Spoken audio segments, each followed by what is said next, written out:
Ramona would agree too, because she's been our speaker. Okay, we're on. Selena, you're on. Tell us who you are. Okay, I'm Selina Penner. Oh dear, now where do I start? I only discovered Abraham's teachings about a year ago, just over a year ago, I guess. And it's kind of funny how I don't know where to start, but it's kind of funny how I found out. Because I was working in a school and I'm a substitute educational assistant. That's something I've just been doing for the last 3 years, I'd say. And so I kind of had a term position at this little school, and my supervisor, we talked about all kinds of, different spiritual things and recovery. I was in recovery. So we talked about that because she was a trauma specialist and stuff. So she told me that she watched Esther and Abraham and all that. And I had no idea what it was, not even a clue, but I was on the recovery path, recovery mentally, emotionally, spiritually, physically, everything. And she said, hey, I love, you should check it out. And I checked it out before I knew anything about what it was.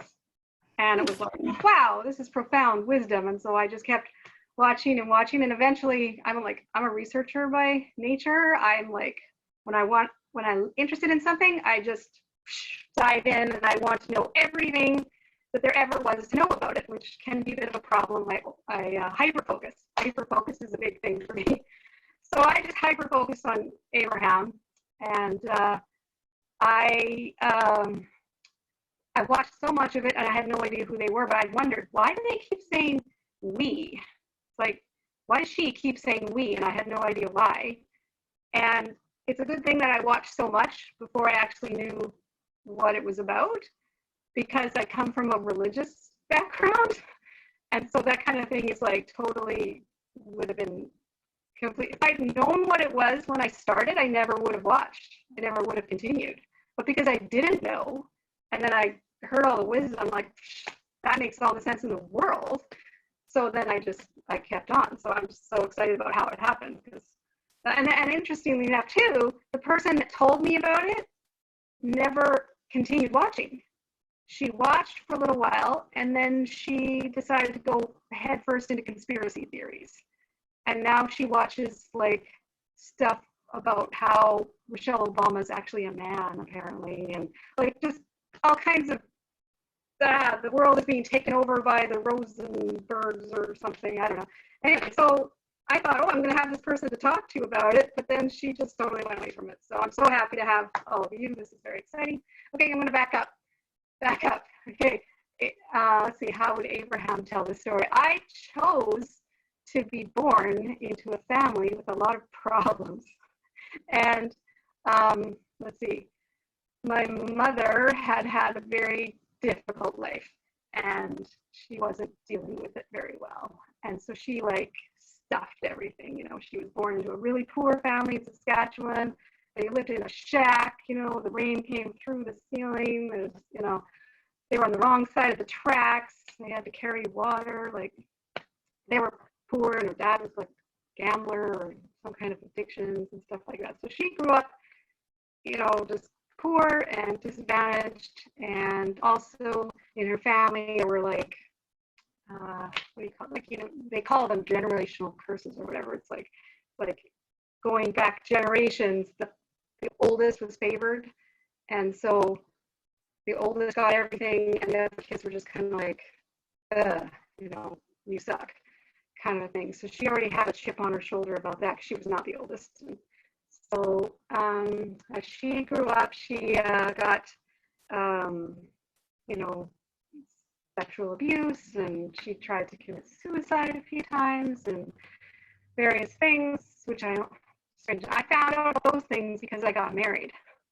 She's one of those people that buries everything, When I got married, she was so upset that I was getting married that she wrote me a letter of all the worst things that happened in her life and said that what I was doing by getting married was worse than all the things that had happened to her combined in her life. So that's the way I found out that she had tried to commit suicide. She in various different things. She had a very difficult life. And she met my dad and he seduced her. My dad has a very interesting story too, because he came from India when he was 17, knowing not a word of English. And he just, his parents had arranged a marriage for him, and he did not want to do that. So, he just, a friend was coming to North America, and so he just jumped on the plane and came here, not knowing anything, not knowing any English, not knowing a soul, just nothing. So he's pretty incredible in terms of, like, that's amazing. And he landed in the Maritimes, and he started learning English, and he became an orderly in hospitals and made his way along. And I can't believe all the things that he accomplished. And he met my mom when he was an orderly, and she was a candy striper in a hospital. So yeah, and then they couldn't get married because he had this arranged marriage that, I guess, even though he didn't want it, it happened. Apparently these things can even happen in your absence, I think. So he got this arranged marriage that he never lived with her, he never nothing. But so then he came to Canada, he met my mom, and he wanted to marry her, but he couldn't because technically he was already married. So they had to wait a long time to get that paperwork. And because, you know, in India, paperwork is, it's oftentimes nonsense. He doesn't even actually know how old he is because, you know, they don't really have birth certificates. Like, he grew up in this tiny little village, which I've been to. I got to get to that part. That changed my life. But okay. So yeah, so they married, and my brother was born actually just a couple weeks before they were able to get married because of this waiting for the paperwork and stuff. So so I have an older brother, and like I said, there's this weird thing in our family. So he's like completely favored. My brother could kill somebody, and my mother would think he's the most awesome thing ever. And so that repeated in our family. My brother's a computer engineer, and he could do no wrong, and he's magnificent. And my younger brother and I were just like, we could never do anything right. Like, we'll just, you know, that kind of a thing. So let's see, where was I going with that? Well, I don't know where I was going with that. So, okay, so I grew up, and my little brother was an accident. So 4 years, so my older brother and I are only a year and a half apart, but my younger brother is 4 years younger than me. And they didn't intend to have him, but because he wanted to be born, so that's cool. Let's see, when I was 8, we went to India because my grandfather was dying. So my dad wanted to take us all to meet him before he died, because he hadn't passed on the language or like anything. I didn't know anything about India. And we didn't even eat Indian food really, because my dad has a really weak stomach, so he can't handle spice or anything. So yeah, we went to India when I was 8, and that just was mind blowing. Even though I was only 8, I just took that, like, that was just, I can't even, can I put it into words how amazing. We were there for 2 weeks, and just like, I don't know if anybody's been to India, but oh my goodness, when you get off the plane, when you get off the plane in India, well, okay, it's not like, you know, where back then, this was in 1978. So they didn't have, like, you know, a gate where you walk off the plane into this like covered thing. You walk, the door opens and you're outside, right? And I just remember so vividly, the door opened and I got to the door, and it was like you hit a wall of heat. It's like a physical thing that you just bump into. It was overpowering. I was like, wow. So I walked in this wall of heat, and I was like, I couldn't believe that this kind of place even existed, coming from Winnipeg. Like, what? So yeah, so we're in like New Delhi, and it's just people. It's like a sea of people, and smell and sound and color, and it's like, wow. So that was just mind-blowing. And my dad comes from this tiny little town, so we traveled in this great, no seatbelts and bumpy roads. And I remember all the senses stuff. You know, I remember what I smelled and what I heard and all the feelings of it. And so we went to this tiny little town. There's only one shower, one building with running water in the whole village. That's where we got to stay. Thankfully, we had cold showers up on the roof, and there was all these lizards that would be on the ceiling of the shower, and you're like, oh my goodness. And so there was like one running toilet in the whole town, and water buffaloes would come in, like, you know, the doors were just like open, right? And there's no glass on the windows, there was just bars, and water buffaloes had to come in and sleep in the house at night. And it was just like, I can't even tell you. Okay, I shouldn't go into all that because, oh my goodness, my memories of India are just like phenomenal. It's like, wow. It's crazy because my brothers don't really, I don't think they think about it much at all. Like, but for me, it was just massively life-changing to go there. And it transformed my whole view of what life is. Because, you know, if you've only lived in North America, you think this is all there is. You think this is how you live. You know, you have central heating and you have drywall on your wall. Like, there's so many things that you just think everybody has. And no, they don't.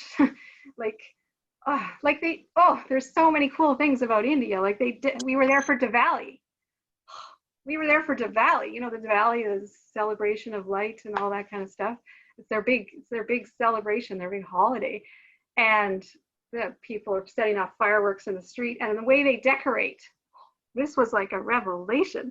The girls go around following the water buffaloes through the streets, because water buffaloes, you know, you take them to get them watered and you take them to feed them, and I don't know what they all do with water buffaloes, but they poop everywhere, right? And the girls' job is to take a basket and collect all the poop through the streets. And then you dry it, you spread it out and you dry it in the sun because it's crazy hot, right? And then it becomes like a powder, and then you mix in color, and then you decorate in front of every doorway with this sprinkled colored powder, you know, and make these fancy designs. And it's all poop. And it's like, I was just like, whoa, we are not in Kansas anymore. Oh my goodness. So anyways, I came back from India just looking at North America with this view of, wow, all the people here do not know that it's not like that everywhere. This is just like this weirdness that we do. So I grew up thinking, we're weird. We're so strange. And yet we think that everything we do is just like the way everybody should do it. And I just thought, no. So I always thought that I didn't really belong here because I had seen another way. I guess the other way that I saw was just that it wasn't so commercial and so consumerist. It wasn't so get stuff, because it's this tiny little village. People had like nothing, and there were plenty of happy people, you know. So that's what I kind of thought. So yeah, so India was a huge thing, and it changed my life. I was extremely quiet. Like, this is ridiculous, the fact that I'm talking to you right now, because I didn't speak to anybody until, I mean, not to anybody, but like certainly not ever in a group until I was at least 16 years old. Like, I was the quintessential wallflower. I did not want to be seen. I did not want to be heard. I just wanted to pretend to be invisible. And in my family, I mean, I was anxious from before I could remember anything. I was already anxious. And in my family, they use sarcasm like that. So there's a lot of teasing and a lot of ridicule and a lot of put downs. And I didn't know that I had ADHD then. I didn't know till I was 38. So I was always forgetting things, and I was always daydreaming, and I was always hyper focusing on what I was interested in. So I was like, I was in another world. And so I was like perfect target, right? So I was teased a lot in the house, and then I went to school and I was teased there. So I just decided I was gonna build a wall around me, and I was gonna make sure nobody noticed that I existed. So I tried that, but you know, it doesn't really work very well in school. So I was bullied all the time. I was bullied, and so that was frustrating. I was afraid to go to school. I was afraid on the way to school. I was afraid all day at school, and I was afraid at home. So what I did to cope with that was I read. So I became the world's biggest bookworm. I had books with me all the time. I took every book out of the library. I read while I was walking to school. In fact, I ran into a parked car one time because I was walking and I wasn't looking. We don't have sidewalks. I grew up in a area that was ditches, you know, and all that. Surprised I didn't end up in a ditch full of water. So I just read and read and read, and that was exciting to me. I used to try and get out of the dishes, you know, we had to wash dishes. And I took a book to the bathroom as soon as we finished the meal, you know. So I'd be there for like half an hour just reading my book. I have no idea if this is what I'm supposed to be talking about. I'm just talking. So so that's what I grew up, just totally in my own little world, trying to make sure that nobody noticed me. My parents sent us to church. My dad, of course, came from India, so he was based in the Hindu beliefs, and my mom didn't really have any beliefs, but she was abused in the Salvation Army, so she was not keen on that. But they sent us to church as kids with a neighbor, and so we went to church, and I took to that, although I was kind of bullied at church too. I was bullied pretty much everywhere. And so at church, I found some other mother type figures. My mother is seriously bit, you know, she has issues. So I could never tell that she loved me or anything like that. And she certainly pointed out every flaw that I ever had.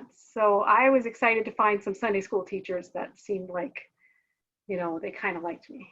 But of course they had their own kids, so they didn't get, I always wish they would just take me home. I was like, my Sunday school teacher would just take me home with her. That would be so cool. But that never happened. So then I got into high school, and it was grade 11. I finally actually made real friends. So that was, hallelujah. I had people to talk to and phone me, and yeah, so that was exciting. But I didn't know what to do with my life, because as far as I could tell, I had no skills or talents whatsoever. I had never been praised for anything that I ever did. The only thing I could think of that I was good at was spelling. Strange talent.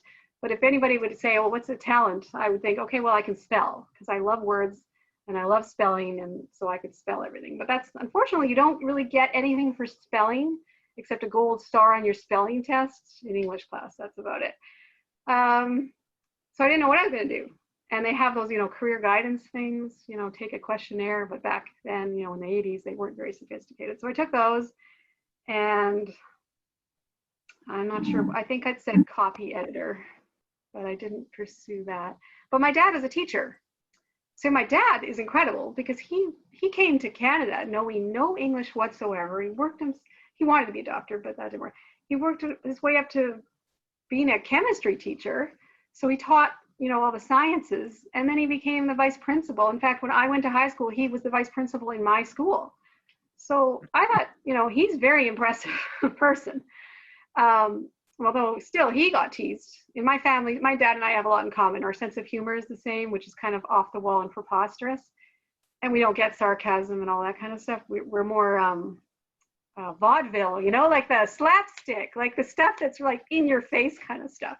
But so he and I, we got teased for the same things. And, but then he also got teased because his English, it was great, but still, like, he didn't know idioms and stuff like that. So in our family, my brothers and my mother teased him a lot for the mistakes that he made. And I always felt so bad about that, because I'm like, oh, the languages. So whatever. Okay, so then I decided for some reason that I always should be a helper, because I'm a helper person. I'm always thinking about helping people. So I thought, well, I'm not good at science, so I can't be a nurse. So what am I going to do? So I decided to try and become a teacher, which is odd. I to this day, I'm like, what was I thinking? Because I couldn't speak to more than 2 people at one time. And teachers, they get up and talk to like tons of people.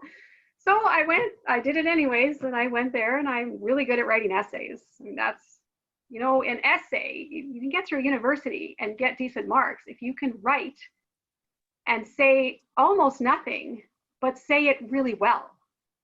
So I learned that I'm really good at transition sentences. You know how you have to, there's the introduction and then there's the first paragraph. You always have to have that good transition sentence in between. So I was really good at that, and I love words, so I was always changing up all the words. So I got great, I mean, not great, I would say decent marks, even though I usually didn't know what I was talking about. Except, of course, university became really hard once you get to the end of teaching education. You have to like actually teach.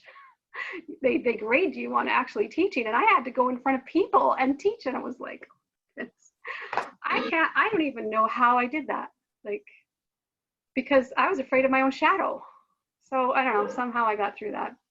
But anyways, in university, I joined a group for, so I was a Christian. So I joined a group for that. It was called InterVarsity Christian Fellowship.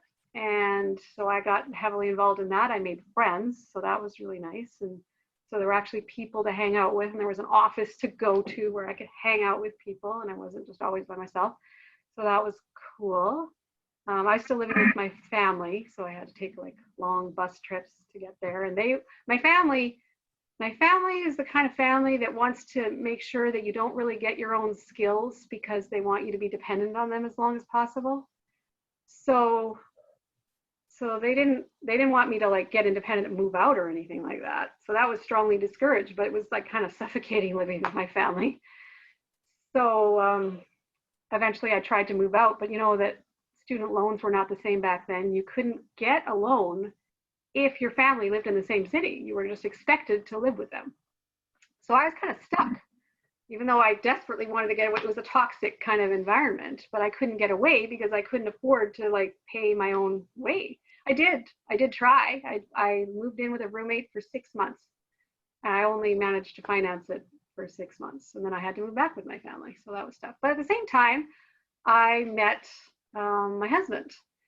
And if you know anything about how people attract each other, oh my goodness, people with problems attract other people with problems. Oh my goodness. So I think I had dated twice in my life, very briefly. Like my longest relationship had been 3 weeks in high school. Grade 12, I dated someone for 3 weeks. Oh my goodness, that was exciting. So I didn't really have any experience with dating or anything. And it's kind of like that thing where you just fall hard because somebody listened. So nobody had ever wanted to listen to me before. Nobody had been ever interested in what I wanted to say. So he came along and he was interested in what I had to say. We got secretly engaged 9 days after we started dating. That's like ridiculous. That's crazy. But we spent all our time together. He listened to me. I listened to him. We were both so excited to have somebody who wanted to listen to us because we came from dysfunctional families that were, you know, messed up. So we were just both so excited, and we just plunged. And friends were like, okay, well, that seems kind of crazy. But we were like, no, this is the way to go. And so we got married 9 months later. Crazy. And as you can imagine, we had a rocky marriage because we weren't really compatible. He's a sports nut and I can't stand sports. I'm not interested in sports at all. So we had a lot of tricky times. And when we had kids, I bypassed something important. Oh my goodness, I bypassed something important. Right after we got married, we got married while we were still in university. And then 2 years later, we graduated, and I had always wanted to travel. He had no desire to travel at all. He's a Mennonite, comes from rural Manitoba, had never had any dreams of going anywhere in his entire life. His goal was to, you know, watch lots of sports, watch lots of TV, and eat lots of meat and potatoes, basically, kind of like that.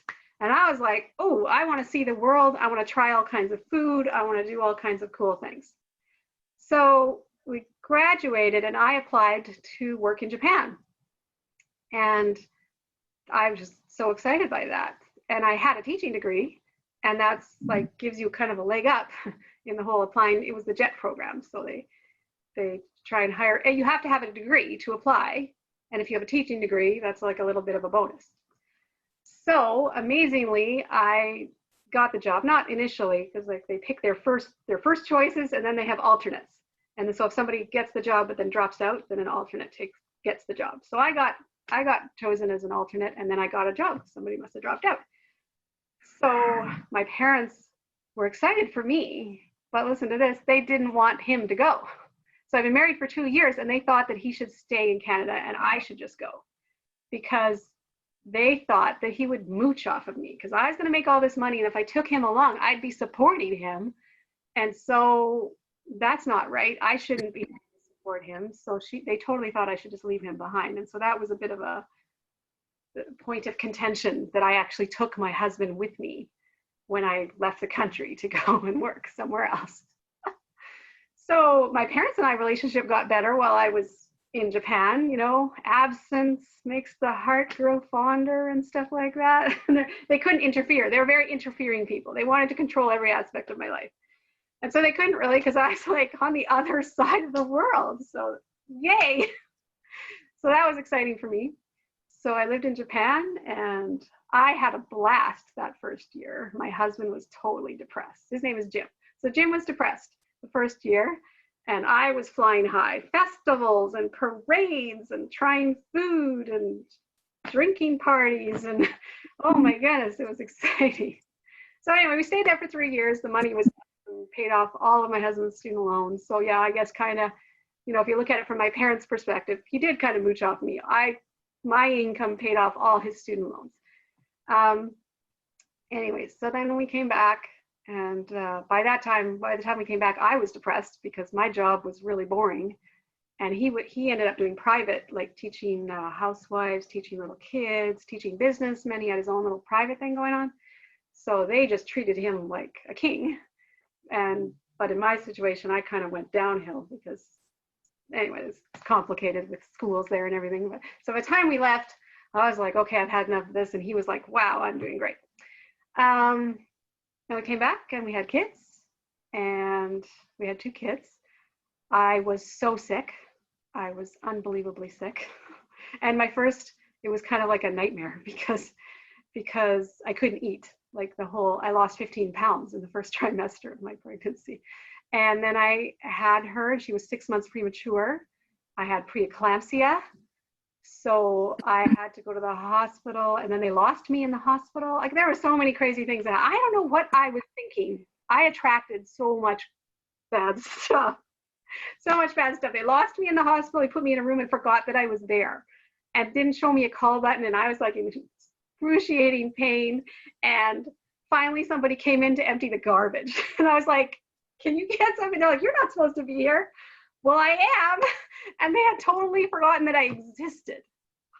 So, and then I had to have her premature. She had to be induced because they couldn't bring down my blood pressure. I couldn't see. Like, it was a crazy, oh my goodness, I had the weirdest. And then they induced, and it still didn't work. Like, they give you the drip, and nothing happened. And they're like desperate, like, what are we gonna do? I couldn't even see. I was delirious. I could have died, right? Because, you know, if your blood pressure goes that bad, right? And finally, they did one of those ultrasounds at the bed, and they found out I had this massive ovarian cyst that had been there the whole pregnancy. And the doctor who did my ultrasound at 4 months or 5 months or whenever they do that never read the report. So it was just like my whole experience with my first child was like a comedy of errors.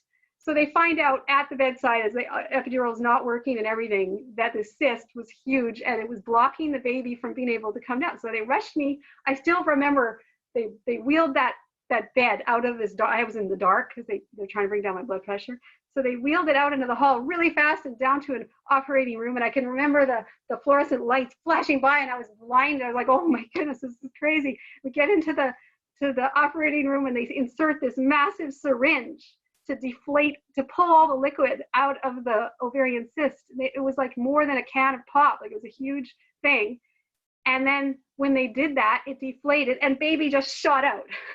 And the doctor didn't even have like he wasn't ready. The nurse wasn't even there yet. Thank goodness they caught her before she hit the floor. Like it was, so I just had like, I mean, I've had a lot of trauma about that story before. Now I just think it's hilarious. Like that's how much Abraham has changed my life. I think that story is absolutely hilarious. So baby's born and I couldn't even see her. I couldn't even see anything, right? And she's taken away. She's only 3 pounds, 10 ounces. And so I didn't even see her. I think I didn't see her for like till 3 or 4 days later. She showed me a Polaroid the next day, this blurry little Polaroid of my baby. So no bonding, no nothing like that, you know. So that was my first childbirth experience was insane. Yeah, I don't know why I told you all that, but so that was cool. We bought our first house just before that we had our first baby. And of course it was a crazy fixer-upper. We chose poorly. And I cleaned, it was mold. It was covered in mold in the basement. And my husband, he was squeamish. So he's like, well, you should clean all that up. And I did. I like no mask, no nothing. I scrubbed black mold off all the walls of the basement. So I did all kinds of crazy things. But then I had a second one, hallelujah, miracle, fabulous. An hour and a half of labor from start to finish. Like had the first labor thing, called my friends. They, came and picked up my daughter and went to the hospital. And it was like, I think I pushed 3 times. Like it was like, whoosh, there you go. Okay, there's baby. Awesome. So second experience made up for the first one. Yeah, so had a baby, raised kids, but I never could figure out why I felt like I was going insane all the time. Like I just couldn't handle like how to keep everybody clothed and fed and entertained and just like functioning, a household running, cooking. Like I just could never manage it. And I just felt like I was always drowning in all of that. And so I thought my thinking was, because I was a stay-at-home mom. I worked part-time and I worked part-time in a group home. So I never did, after I did the teaching in Japan, that was I missed something. I did the teaching in Japan, and in the last year, I was like, what was I thinking that I could be a teacher? I do not like this. This is not something I want to do. Why would I even have done this? So when I came back, I developed clinical depression because I had suddenly realized this whole thing that I had planned to do was completely wrong. I couldn't even fathom doing that. So I got depressed. I took antidepressants. It helped because it cleared my mind. And one day I was just inspired. I saw an ad for, and this is odd, my parents were pretty unhappy with this because, for them success is like, getting a really good education, getting a great job, having lots of money. And I was doing the opposite because I decided I didn't want to be a teacher. And then I saw an ad for a home care worker. And I thought, well, that's cool. I love elderly people. I love working with older people. I just knew that I would like that. So then the depression totally disappeared when I realized, I'm going to be a home care worker. So I went and started being a home care worker, and I got to go I was cleaning people's homes. That's what I was doing. I was going and cleaning people's homes. But I was a really compliant person. I was a rule follower. So I worked really hard at it. And I was desperate to make sure that nobody ever had their place cleaned by me and complained. So I was a great home care worker and I loved talking to the people. So that's what I was doing when when I first got pregnant and stuff, except I had so much sickness, I couldn't continue with that and everything. And then afterwards I had health problems. So I wasn't able to go back to it because it's very physically demanding. So, so then I eventually my health problems were getting worse with my neck and stuff like that. And so I ended up transitioning to working group homes. So I worked in a group home for like 6 years with young adult women with intellectual challenges. So that was great. So I was still able to, so I worked on the weekends. So I still stayed at home with my kids. And then on the weekend, I went off and worked like 12-hour shifts at a group home. And so that was cool. Where was I going with that? Oh, right. So then my kids were about ready to go to school. And so as my as my younger one was about ready to start school, I was thinking, I was just so excited. I was like, kids are going to be in school all day. Finally, I'm going to feel like I can function.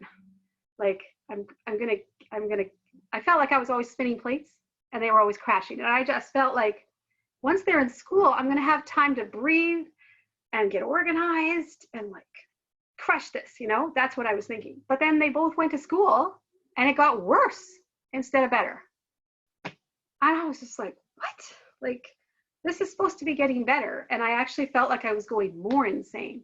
So I had all that time during the day with no kids at home. And I just felt like I couldn't do anything. So that was messed up. And I really some days thought it would be better if somebody just came along and committed me to a psych ward. I just thought, that would be the best thing that could happen to me. That's what I was aspiring to. I was aspiring to somebody coming along and saying, you know what, you're not coping. We should put you in the hospital. And then somebody else will take care of everything and you could just like rest. That's what I wanted. So that's not good. Then my youngest was in grade 2, I think. And my oldest was first my oldest was having anxiety problems. Her name is Rie. Rie was having anxiety problems, stomach aches, and so eventually we had to take her to the doctor.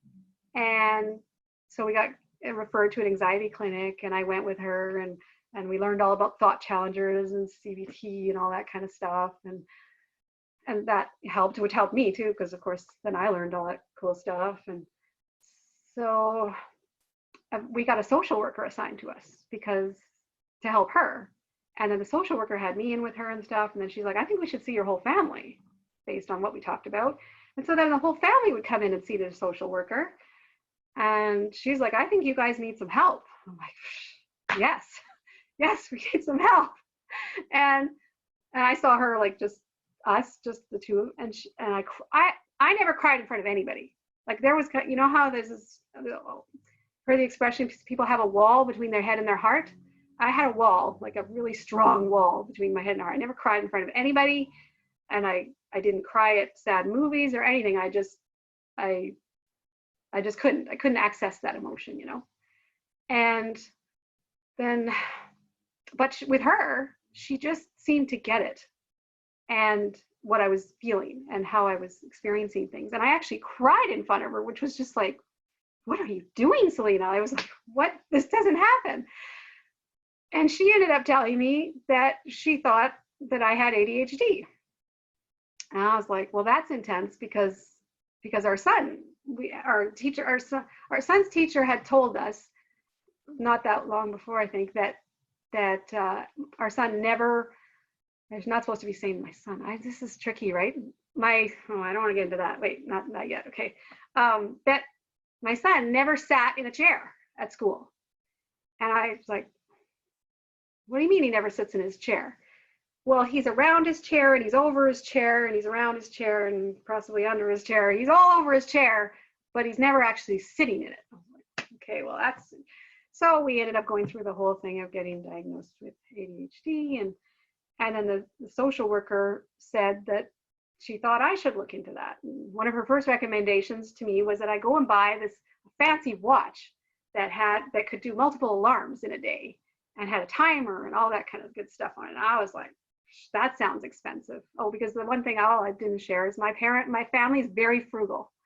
So frugal. Like you never spend money. I had like this what if game is like a revelation to me. That's probably because I didn't tell you that part. My parents never spent money if they could help it. It's like save, save, save. Don't spend it. We wore the clothes from the lost and found at my dad's school. My dad would bring home the lost and found box from the school, and then my parents would take all the clothes that would fit us and then put all our things that didn't fit anymore in there, and they'd go back. So like, yeah, we didn't get any new clothes. We never got to choose any clothes. Like, I don't even remember going to a thrift store. It was like all just clothes that just kind of came to us, which mortified me as a kid, of course, because people made fun of my clothes on top of everything else, right? And so where was I going? I forget where I was. Let's see. Oh, frugal, right? Frugal. So I earned tons of money as a kid. Like I had a paper route. I did so much babysitting. I babysat and babysat and babysat. And so I did all this babysitting. I earned a lot of money with paper route and babysitting, but I was never allowed to spend a penny. Like I never bought anything. All the money that we earned went into hydro bonds. Well, that's what they were called then anyway. So we had all this money getting accumulated, but I never bought a thing. Like I don't remember buying candy. I don't remember. In grade 11, I think I bought my first piece of clothing. Maybe it was grade 12. And I remember it. I bought a plain white t-shirt at Mariposa at the mall. So exciting to do that. And then, you know, I wore it to death because I bought it and it was so exciting.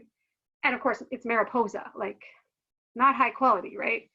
And my parents, you know, they lorded it over to me like, oh my goodness, you bought such a crappy thing. Blah, blah, blah, blah. And when it finally fell apart in the wash, they were so happy. They were just like, see, we told you, look at the crappy thing that you bought. Blah, blah, blah, blah. So my perception of money growing up was just like, you never spend it. You always keep it. You don't get anything. That's it. That full stop, right? And so then I married someone, of course, who wanted to spend all the money in the world. So a spender, a complete spender, married to a complete saver. And we had so many clashes about money because he wanted everything, but we didn't earn enough to buy much of anything. So most of our fights were about money, and I lived my life with the kids and everything, trying to save as much money as I can. I never bought a thing for myself. I bought every single thing for them from thrift stores. In fact, most of it I got for free from friends and hand-me-downs and all that kind of stuff. So I scrimped and scrimped and scrimped so that we wouldn't go bankrupt. That was my, I'm just going to make sure that we don't ever go bankrupt. But of course, what happens when one person saves is the other person is just like, oh, well, she's saving all the money, so I can just spend more. So I wasn't really accomplishing anything. I was like, whoops. So let's see, now there's a problem. Where was I going with that? Oh yeah, okay. So we were at the social worker, and she tells me, the first thing she tells me is, I want you to go, your homework is go buy this fancy watch with multiple alarms and a timer. And I was just like, oh my goodness, that is going to be so expensive. I can't possibly buy such a thing. She told my husband, you make sure that you buy that watch. She's like, you go right now, go right to the store and buy that watch. So we did. Oh, that was hard because it was like $70. $70 for a watch. So yeah, that was really, really hard, but it helped. I could have a thing on my wrist and I set the timers to remind myself. Oh, cooking, like, I don't know if anybody has ADHD or knows anybody who has ADHD, but cooking is hard because if I put something on the stove and I walk away and I have a thought, all memory of that cooking just disappears. It's like it never existed, even now. So I don't notice that I'm cooking something unless I stay right there. But if I walk away, the only time I notice that I was cooking is once it's already burning and I can smell it. And then it's like there's this Pirates of the Caribbean gif that goes around, and it's Jack Sparrow. He's just wandering around, and then suddenly he's like, and then he takes off running. And that's me. That's totally me, because it's like you get that whiff. I was cooking. I'm cooking, and I just hurtling off to the kitchen. My daughter, she's like, Mom, are you cooking? When she's over and I'm cooking, she's like reminding me, are you cooking, Mom? Should you? So anyway, so we continued on, and then my son had ADHD. And so then I became like, I was intense mom. I mean, I learned everything about ADHD. I read books, I did webinars, I signed up for all kinds of things. Like I did all the tips, I did the color coding, I did the checklists on the wall. I did everything. I cut out sugar. We all food coloring. Like I did it all. And so, my son, we managed, but it was chaotic. And then, I found out I had ADHD, and then I tried medication, and our son was on medication, and I kept trying to get my husband to learn about it so that he could like help or relate or something, and he would not read a book. He wouldn't do anything. And then eventually he he finally picked up a book, like ages after I wanted him to. And he picked up the book and he read it. And then he says, I have ADHD. I was like, what? You can't have ADHD. That would just be insanity. And I thought, you're just jealous. You're just trying to copy me. You're just trying to get attention. But he hadn't believed me. So I didn't get to go to a psychologist and get all the testing and all that because he didn't believe me. But when he figured out that he had it, he paid to go and get psychologists and get all the testing. And we all eventually got all the testing. And yeah, 3 of us, only my daughter didn't have ADHD, although we're also all pretty brilliant, apparently. My husband apparently is in the top 3 percentile of brilliance. And my daughter's almost there too. So we found out we were a family of very smart, distracted people, which explained why our household was like falling down around us. Like I couldn't function. So everything was very difficult. And I had to take my kids to appointments all the time for help and anxiety and blah, blah, blah, blah, blah. Yeah. Okay, I'm going to fast forward. Fast forward to me feeling like I'm going to go completely insane with my husband. We got lots of counseling. We tried everything. I read every book I could find about how to save a marriage. We fought all the time about money, blah, blah, blah, blah, blah, blah, blah. And eventually I figured out that I was not going to get any better. Oh no, before that, wait. Before that, I lost my health. 2012, I started to lose my health. I had actually already had digestive, you know how things build, health problems build upon each other. So I started to have digestive issues, and I went to allergists, and I went to all these different people, and I had voice problems, and I kept losing my voice all the time, which made working hard. And all these symptoms kept on adding up. And then in 2012, I started to lose my energy. If I went and did something really fun, I went on a long bike ride, then the next few days I couldn't function. And I'd have lots of fun doing whatever it was I was doing, but then the next day it would all just kind of crash down on me and I would feel like I was covered in concrete or something. And that just kind of kept happening. And so it made life difficult. And I was working part-time at that time. Oh, another thing I discovered that I was good at is working with people with Alzheimer's. So I have the kind of personality where I can just talk about nothing. I don't know if you can tell, I like to talk. So once I finally started talking in life, then I never stopped. I just decided, okay, this is the best thing ever. I should just talk all the time. So, but only one-on-one. I like to talk one-on-one mostly. But yeah, I got jobs working with Alzheimer's clients. And I don't know if you know about people with dementia, is that they need to be kept kind of relaxed, not getting anxious. So it helps to have somebody who's just talking about whatever, nothing important, you know. So I was really good at that. So I was working with one client and I was working part-time and I was helping her and I loved it. It was the best job I ever had because we sang all the time. She loved old tunes and we were in the choir in her assisted living building. And I learned so much great old music, like, oh my goodness, Mockingbird Hill, like, oh, it's just like so many great songs. And so when we walked the halls or whatever, we would just sing together. Like, you know, Bicycle Built for Two, that's a great song for singing. Like, there's all these great songs that we would just sing. Que Sera, Sera, another great one. Anyway, so I was working with her and it was the best job I ever had. But then about a year into it, I forgot about this. About a year into that, I suddenly had a medical emergency. That was 2012. In fall of 2012, I was at work in the morning with my client. I got to work and I suddenly started having these pains in my stomach, like kind of a stabbing pain that just kind of came and then it would disappear. I was like, okay, I don't know what's up with that. And I was trying to analyze it because I'm a thinker, right? I was like, what could that be? What's causing this? And I thought, well, that morning I was into health things because I'd had so many health problems. So I had a green smoothie and I'd added pumpkin seeds to it that morning. And so I was thinking, well, maybe it's the pumpkin seeds. Maybe they're causing me some kind of a problem. So I was trying to ignore it and it was coming more and more often, you know, kind of like labor pains and you get more and more intense. It was like labor pains, but it was stabbing. And so I'm working with her and I'm trying to ignore the fact that every few minutes it feels like I'm getting a knife in the gut. And I even went to choir with her and I'm trying to sing while this stabbing is coming. And I'm like, okay, if I just make it to the end of my shift, I work 9 a.m. to 1 p.m. So we got through lunch, and I'm like, if I could just make it to the end of the shift, then I go home and I can rest, and this will probably be fine. So I get out of the shift, and as I'm walking out of the building, I'm like, this is bad. This is really bad. Like, I felt like I could hardly even walk.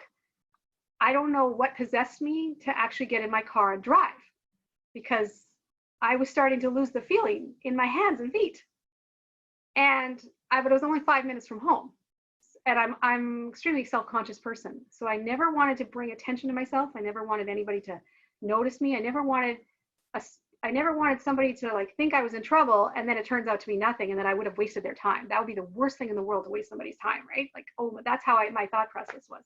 So I got in my car, I started driving home. And as I'm driving, my hands are like, they're turning into claws. Like everything's tightening up, and I couldn't move my hands. And so I'm driving with my wrists on the steering wheel. But I wouldn't stop, because I'm like, no, I'm just gonna get home and everything's gonna be okay.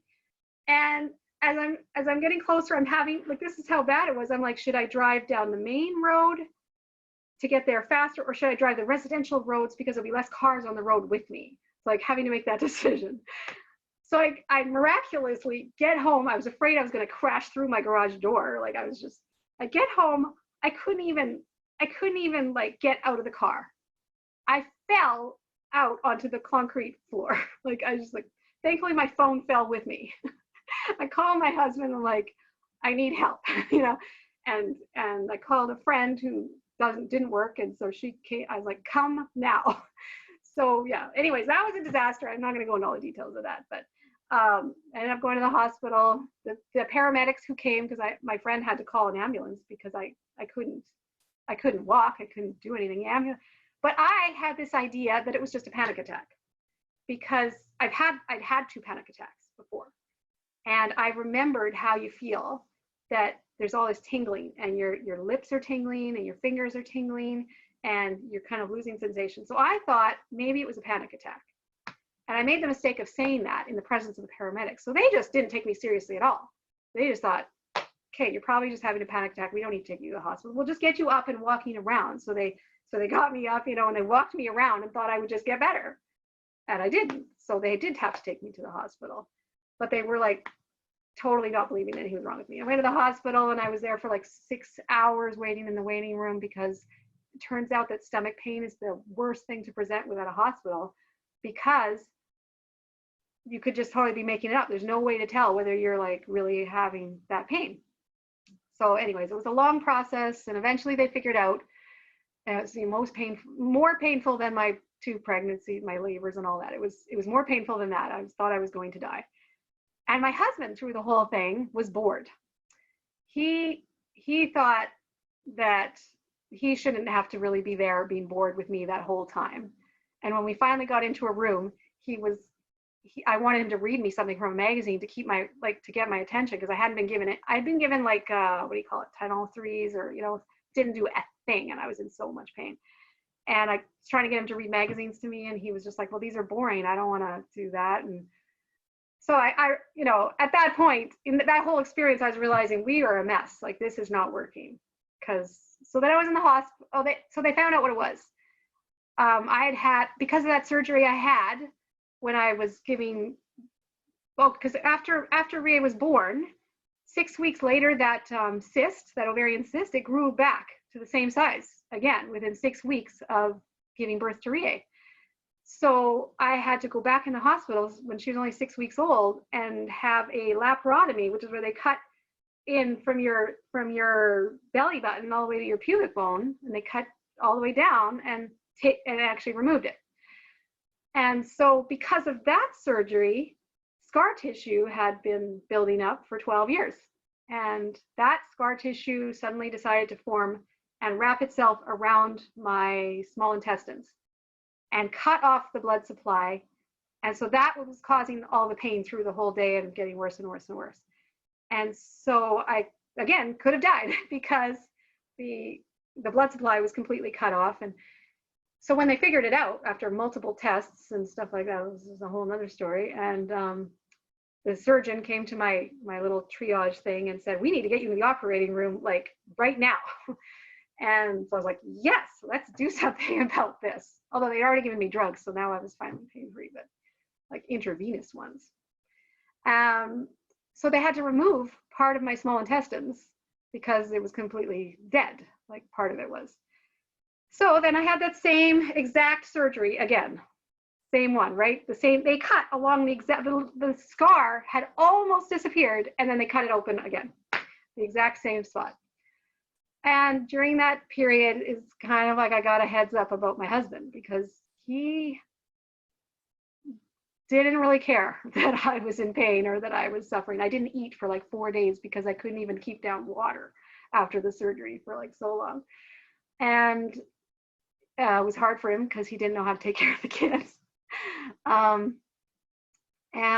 He took over my Facebook and complained about how hard it was to take care of the kids and how I got to like live the life of luxury in the hospital.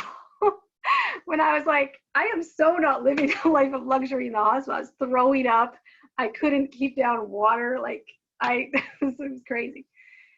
Anyways, my friends showed up for me though when they cleaned the house because the house was a disaster. You know, me not being there for a week.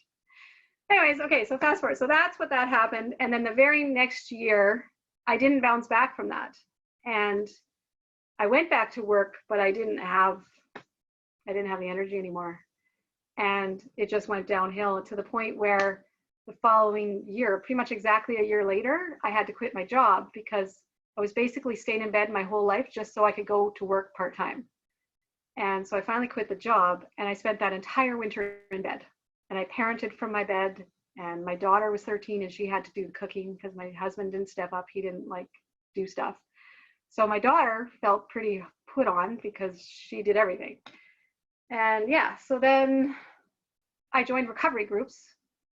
I joined 12-step groups. I was in Al-Anon. I was in something for the Christian community called Celebrate Recovery. I went to something called Families Anonymous. I was doing 3 different 12-step programs. So that's something that I was trying. That was helpful because I got community and stuff like that. I don't know if anybody knows much about the 12-step program, but you know, you're supposed to admit all your faults and do an inventory. And so I did all that work, you know, faithfully. I tried, I shared. That's partly when I started learning to talk in groups. Although I had done Toastmasters, I had started doing like a Toastmaster type thing because I was like, this fear of speaking in front of anybody is paralyzed. But I joined the smallest group I could find. I joined a group that only had like 10 people in it. So it wasn't really a challenge, but I mean, although the first time I got up to speak in front of those 10 people, I felt like my heart had grown legs and was galloping around the room, and all that anybody could hear was galloping. That's literally what I felt the first time I got up in front of those people and talked about something. Oh my God, and they couldn't tell at all. So apparently I hit it really well because when I told them that, they were like, what are you talking about? You looked fine. It's like, what? Yeah, so then I joined those groups, and that was really hard because I told you I have a fear of being interrupted. And if a 12-step group is not managed well, people do interrupt. And so, oh my goodness, I lived in fear of starting to talk and somebody would interrupt me because it's like, oh, this would be the worst thing ever. I was a waitress. I was the worst waitress ever. You know why? I couldn't bear to interrupt people. They'd be talking, and my job was to go and ask them how their meal was. And I would like hover nearby and listen to the conversation and try to figure out when is a good time to ask them because I don't want to interrupt them. Oh, it made my life so difficult. So you know, one of the great quotes that helped me on my road to recovery, as they say in CR, Celebrate Recovery, is you change when the pain of staying the same becomes greater than the pain of changing. And so just the pain of being who I was becoming so enormous that, I mean, I had no choice. I had to start changing. So I was doing all these recovery groups and trying to improve my marriage. You know, in recovery groups, they'll tell you, you know, that you can't be trying to fix anybody else and you can't be blaming them and all that kind of stuff. So I was like, well, I have to change, not not him and just me, so that's where and I had meditations, and then I started speaking in the recovery groups, and we like always find a meditation and then speak to the group, and that was terrifying, but I did it. So I did all these groups, and but eventually in that group I got so much. One of the groups I made a really good friend with a leader, and really told my story of my marriage, and the people were like, that's not right. And I had always been trying to think, oh God, we could fix this, like this, but eventually I became convinced that it was abusive, because my husband was verbally, abusive. And so I just took it, because I kept thinking, well, I must be doing something wrong all the time, because that was my mentality. I'm always doing something wrong, because my self-worth was like, I don't know, it was in the center of the earth. It was like so far underground, you could not have found it with a, I don't know, steam shovel. Like, you couldn't find it. And I was convinced that everything that went wrong in the world was my fault. And my guilt button, I used to say, was as huge as this apartment building that I'm living in. Like, it's like you could say anything and I would become convinced that it was my fault. Everything was all the problems of the world were my fault. So I was like fairly messed up. And so I did all those groups, and I became close friends with one of the leaders. And I eventually decided that I was never going to get recovery or get healthy in the same house with my husband. So I wasn't deciding to leave him. I was just like, well, we can't do this together right now, because there's just too much, whatever. So, but I was also really codependent, and I knew that if I told him that I wanted to leave, he would convince me not to, because, oh my goodness, people could talk me into anything. So I decided that I needed to leave him without telling him in advance. So my friend from that group decided that I could come live with her. Like, because if you have no health and you have no job, where do you go? Like, I had no income. How do you leave with nowhere to go? No income. Selina, I know you don't like to be interrupted, but I'm going to interrupt you. It's been 1 hour. Oh, sorry. 1 hour, and I like to keep track of the time. Yeah. So it's been just a few minutes over 1 hour.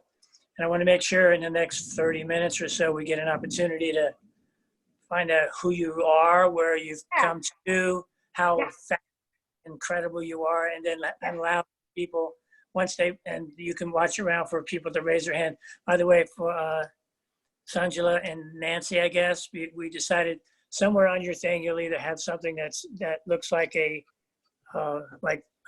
hand, a thumbs up, or raise your hand. So if you want to say anything, then you just do that. Okay.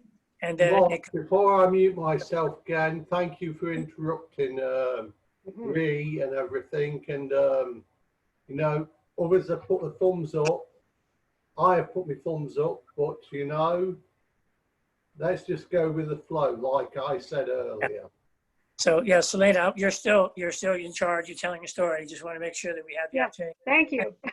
I bet you got some questions, and I also want to let you know, if you don't know Sanjula is in. You know where she is? India? No. Yes. So just make sure you leave some time for some conversation between you and Sanjula about your India experience when you were 8 years old. It was a whole thing. The Sanjula to share with her was good. I want to hear that conversation. But anyway, so go ahead. Okay. Sanjula, before we go on, Sanjula, nice to see you here. Namaste. Namaste, Jonathan. Namaste, Julius. I'm so happy to be here. Okay. Sorry to interrupt the story. I appreciate you so much. Please go on. Listening with interest. Another thing with me is I have no concept of time at all. Time doesn't exist for me. It's just, it just flows, I got you with the problem. You go your thing. Yeah. So I left my husband and I found out the amazingness of people to help you and blah, blah, blah, blah, blah, blah. So it turns out that my marriage was over, and so I got a divorce, and it took 4 years, but I got it right at the beginning, as I discovered Abraham, is when I finally got my divorce. and my settlement. And so my health has been kind of up and down. I've worked a little bit, and then I don't know if you know, like basically what I was diagnosed with was kind of like chronic fatigue, right? And so with chronic fatigue, trying to recover, there's a whole lot of things you have to do.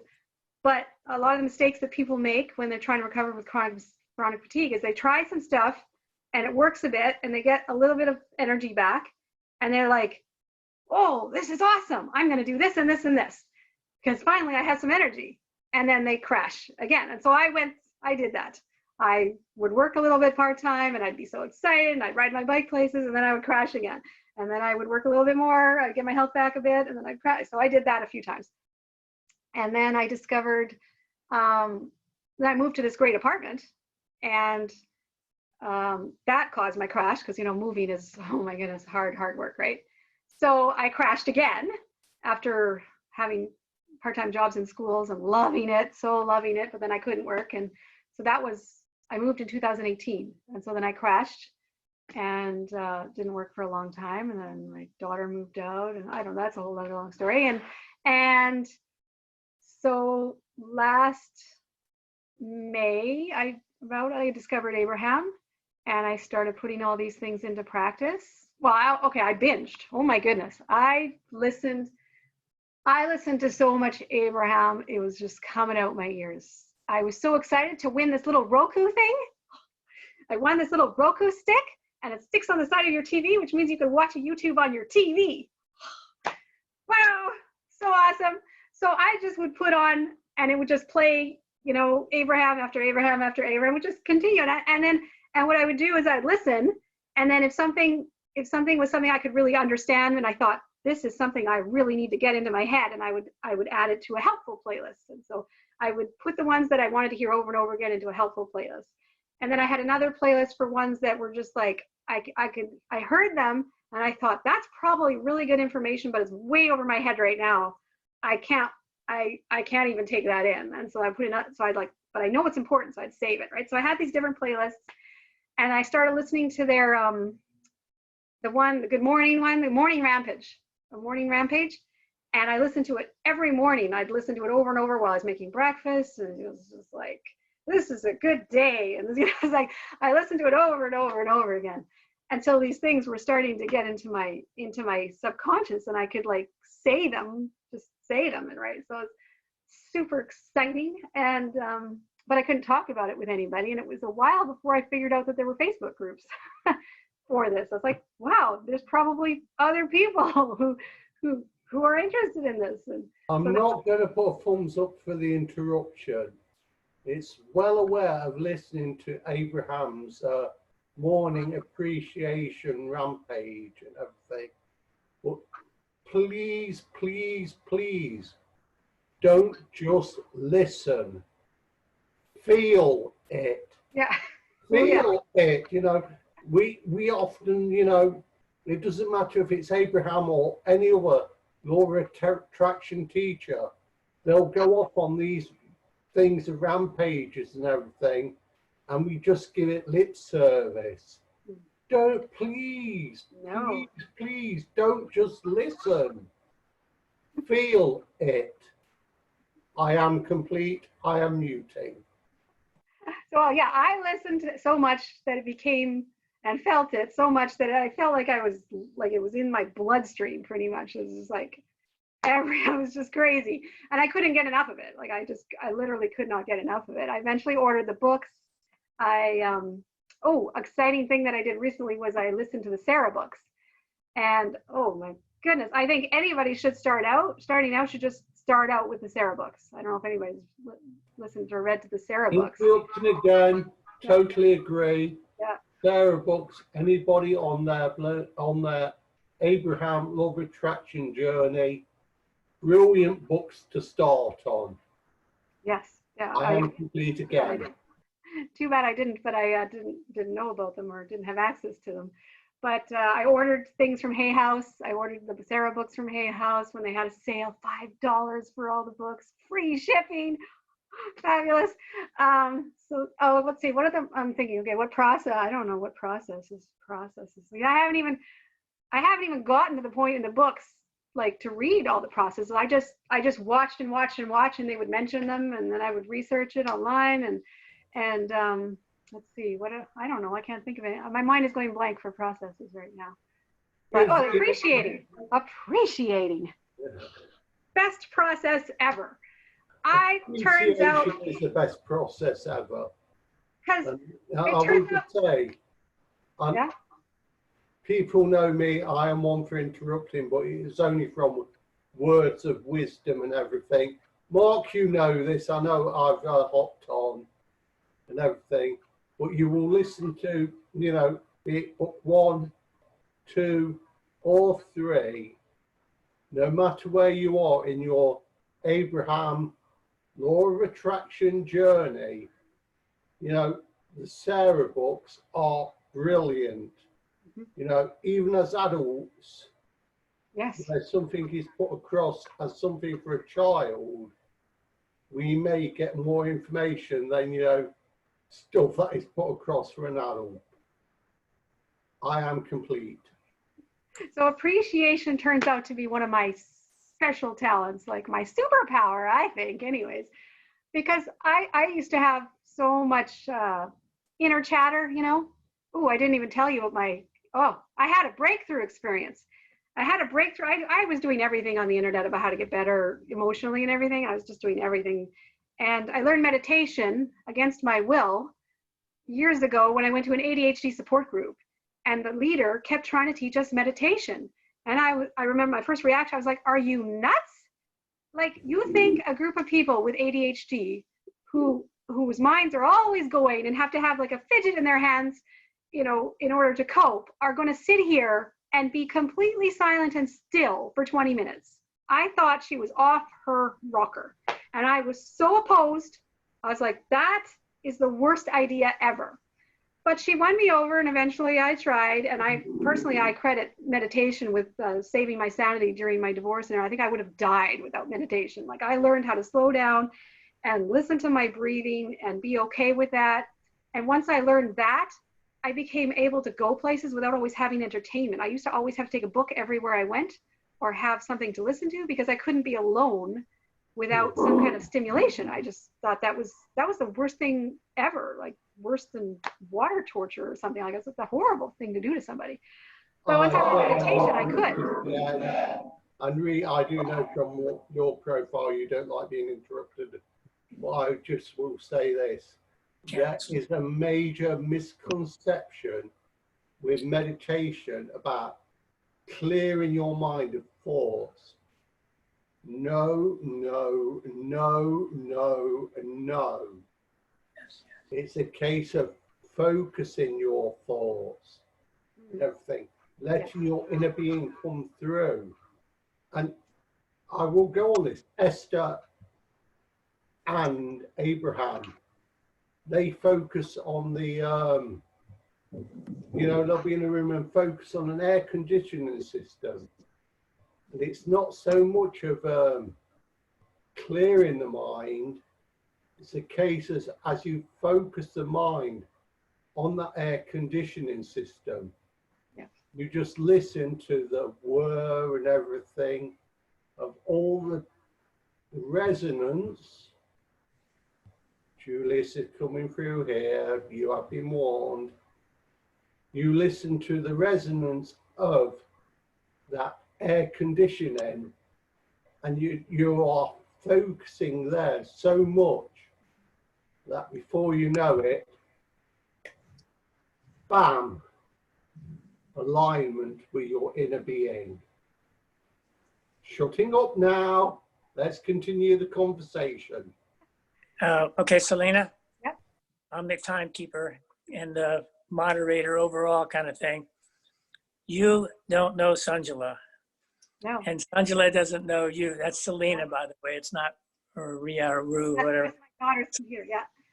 So can you give the short version of the father 8-year-old trip to India thing to Sanjula? Let her ask a question or two. You two. Ooh, I can say place names. By the way, I can say place names. two of you, and we can all feel this. You two ladies you've only been playing with Abraham for a year, and I don't know how long Sanjula's been playing with Abraham, but you both got it. It's in your smile, in your joy, yeah. your exuberance, and all your. You got this Abraham stuff. Yep. So if you two have a little talk about India or whatever, and then I think it would be so informative and entertaining for all of us. So go for it.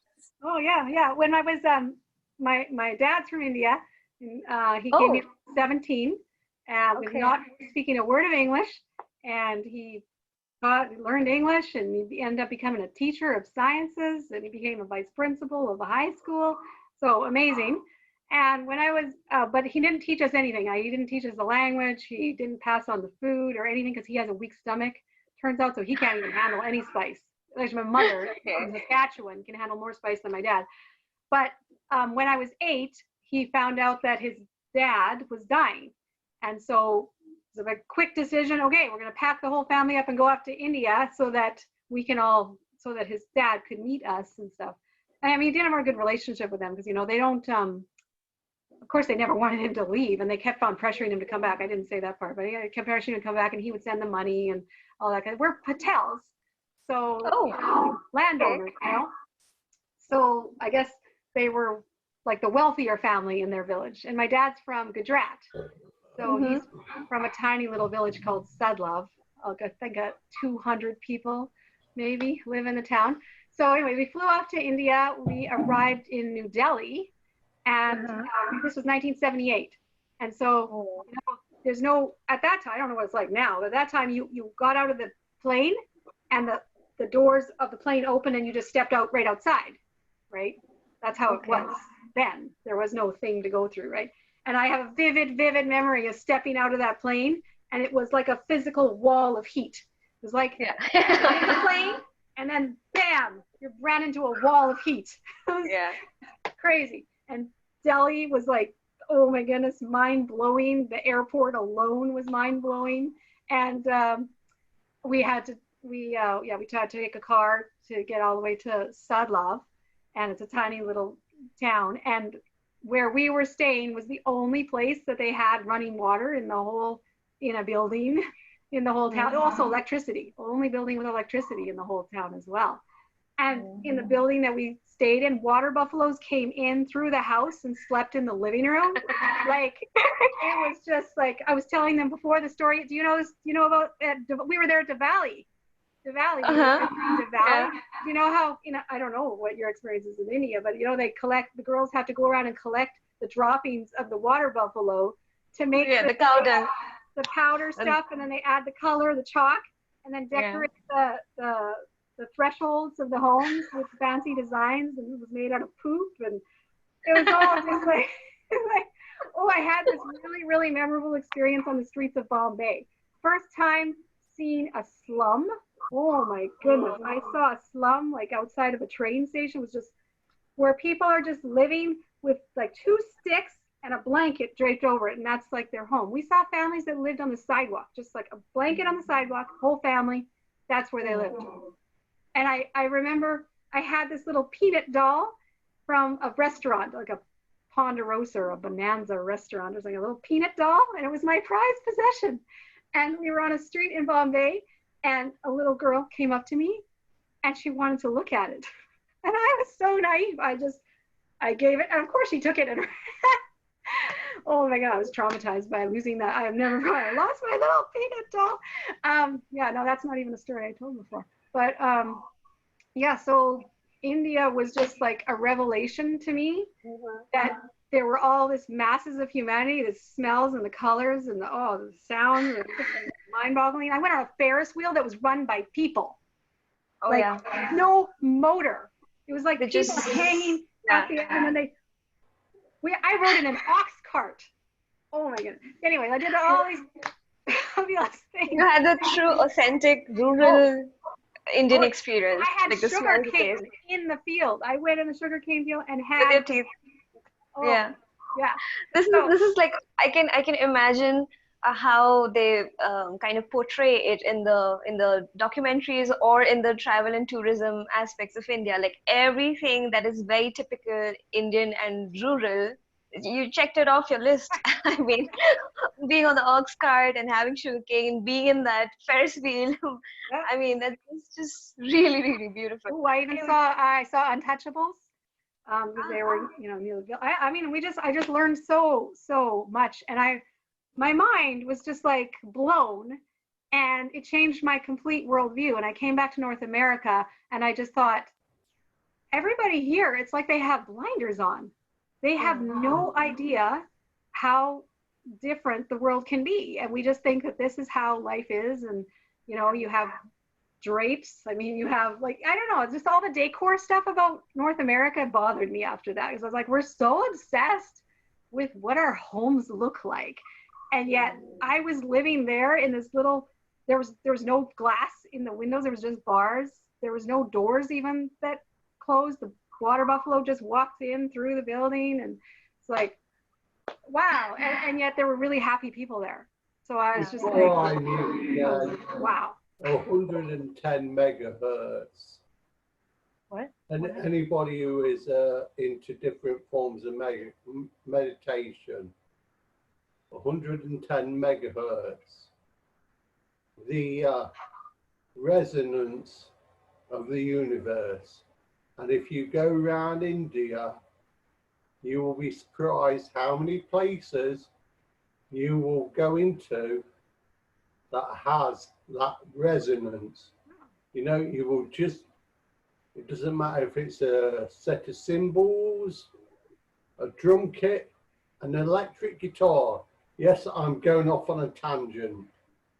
But there is many a place in India, because they know the resonance with the universe. You find that 110 megahertz, you are in alignment with the universe. I'm going to shut up now. People may think I'm talking bull crap, but you look into this, you'll think, whoa, Jonathan is hitting something. I'll look into it. I would love to come across those places in India. That would be fun. Super cool. I've heard of the Sedona area. They're famous for the vortex or something like that. I don't know. I've heard of this many times before. So I'm not really sure. So I always thought that, hey, there in the US, there's this place which has this high vibrational, I don't know, aspect. But apparently there are many in India. So I would love to come across that.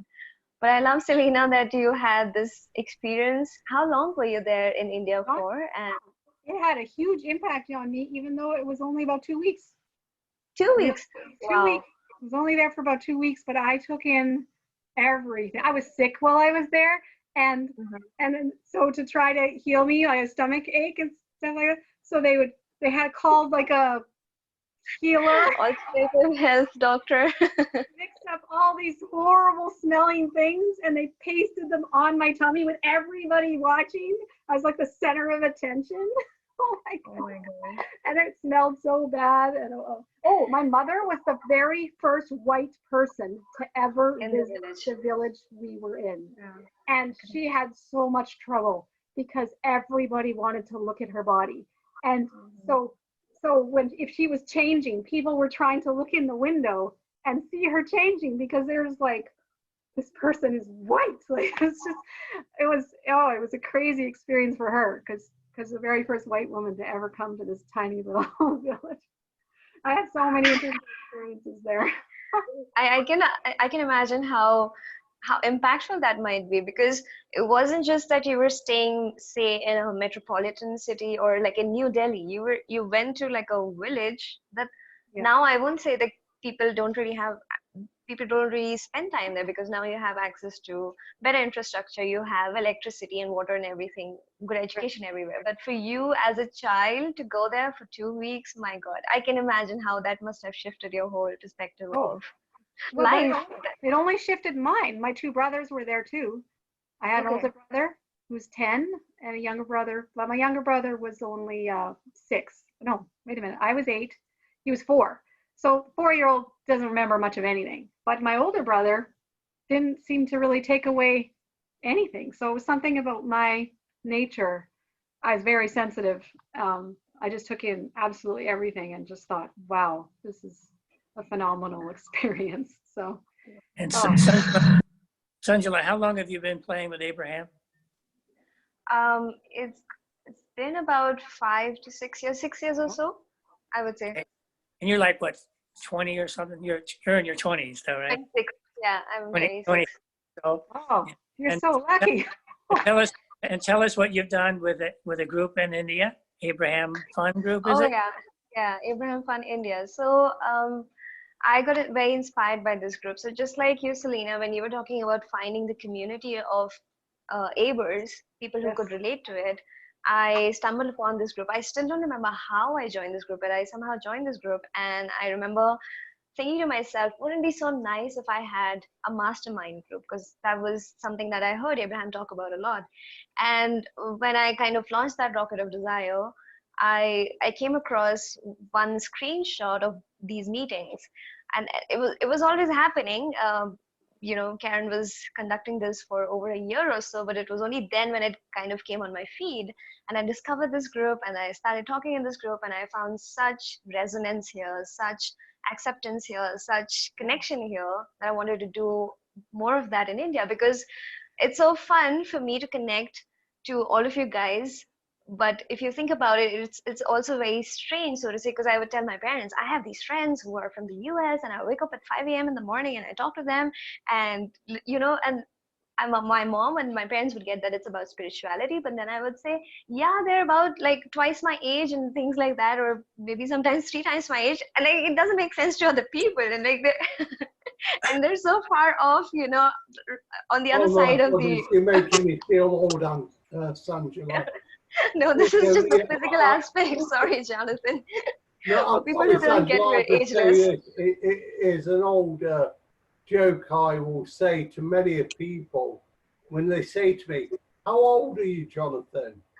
And I will say to them, oh, I'm 21. Well, I've got a 22 years experience. Yep.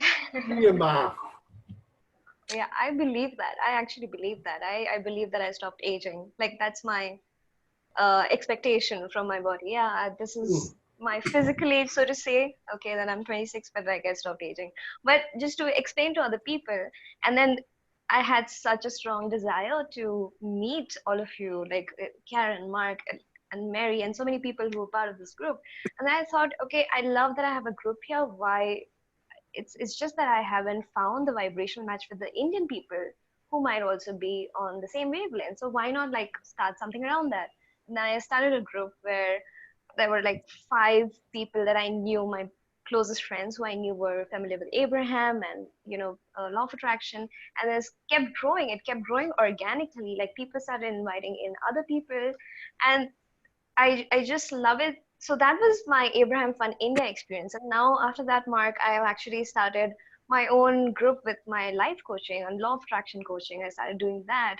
And it has so many Indians. And I remember once we were discussing that it's so fun to think about that in India, there would be this huge fan following for Abraham. Like it doesn't conceptually make sense. When you think about these things, it doesn't conceptually make sense, but it makes you so much more believe or understand law of attraction, that it's all a vibrational match. It doesn't matter what the age is, it doesn't matter where someone is from, nothing like that. No, it's just about the vibrational match. And if someone has to be on the other side of the world, no matter what the age, no matter whatever, it's a vibrational match, I will attract them. And now there's a great group that I have going on, and I'm sharing all my insights about law of attraction. I've started coaching full time now, and it's really, really fun. So it all kind of started here with Abraham Fun. So I'm eternally grateful for this group and appreciative of this group.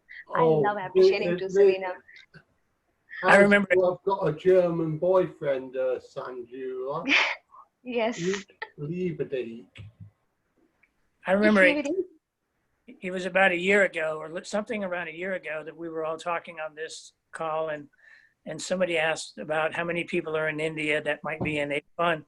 And of course, Mary, she was all technical and stuff. She came back in like 30 seconds later, and she said, I don't remember the number, but it was well over 1,000 people in New Delhi or India Delhi, or what?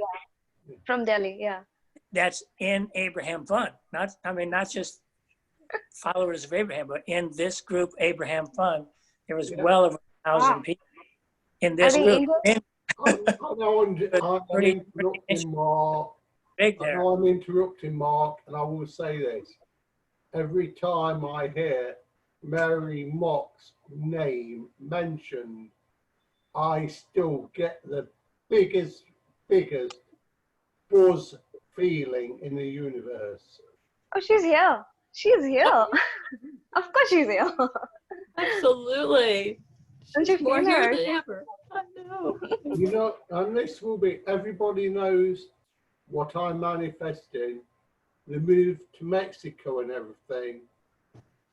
Bottom line is, I am looking forward to the day I am at the Smithsonian with a picture of the X-15, but bigger still is the picture of what Mary Mock carved for the Pentagon.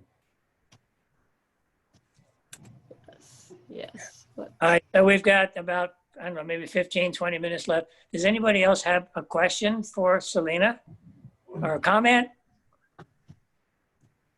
Brent, Ramona, Sig, anybody?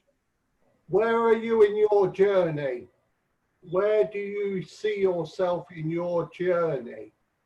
Ooh, I'm in an exciting time in my journey. Just starting to learn the processes. So I feel like I'm going to be shooting up because I got the basics now. I understand like a lot.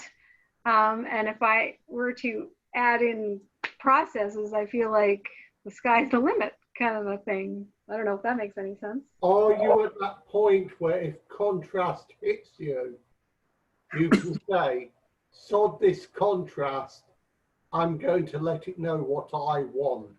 Yeah. Oh yeah. I think I'm constantly thinking, you know, there's all people talking about all the contrast that's going on. And all I see is, okay, cool. When you know what you don't want, you know what you do want, right? And so Well, your answer, what I'm shutting up.